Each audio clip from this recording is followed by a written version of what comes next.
Day 26 की activity में हम अपने मिस्टेक्स, जो भी गलतियां हमने अपनी ज़िंदगी में की हैं, और कोई भी परफेक्ट नहीं है, सबने कहीं ना कहीं कुछ ना कुछ जाने अनजाने में ही गलती की है, उन सारी गलतियों को याद करके अपने आप को ग्रैटिट्यूड ये दोगे कि उन गलतियों से मुझे, उन ठोकरों से मुझे सीख क्या मिली। हम कहते हैं ना, हर ठोकर हमें कुछ ना कुछ सिखाती है।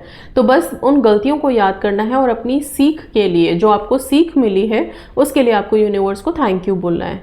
और ये करने से होगा क्या? ये करने से ये होगा कि कई बारी जो हमारे साथ चीज़ें हुई हैं गलत, या हमें ठोकर लगी है, उसको याद करके आधे टाइम हम यही दुख में रहते हैं कि हमें उससे ठोकर मिली, हमें हमारा ये नुकसान हुआ। हम सिर्फ नुकसान की बातें करते हैं, जो सबकॉन्शियस को पता रहता है कि अच्छा नुकसान नुकसान नुकसान नुकसान ही मैनिफेस्ट करके देना है। वैसा नहीं, अब हमें ये बताना है कि अगर कुछ गलत हुआ भी था तो उससे हमने क्या सीखा, हमें क्या स्ट्रेंथ मिली, राइट? हमने क्या उससे एक भी कुछ, अगर हमने स्ट्रेंथ ही गेन की, या कोई किसी से हमें मिलने का मौका मिल गया उसकी वजह से, उन चीज़ों के लिए थैंक यू बोलेंगे, ताकि सबकॉन्शियस को ये चीज़ बता पाएँ कि हम तो प्रॉब्लम्स में भी ब्लेस्ड हैं। ओके, सो ये काम करेंगे। आपको कुछ नहीं, बैठ करके सिर्फ सोचना है और उस पर्टिकुलर सिचुएशन से आप निकले कैसे, या उसके लिए आपको थैंक यू यूनिवर्स बोलना है, ठीक है ना? बाकी फर्स्ट डे और जादू पत्थर की एक्टिविटी तो कंटिन्यूशन में रहेगी ही रहेगी। Thank you.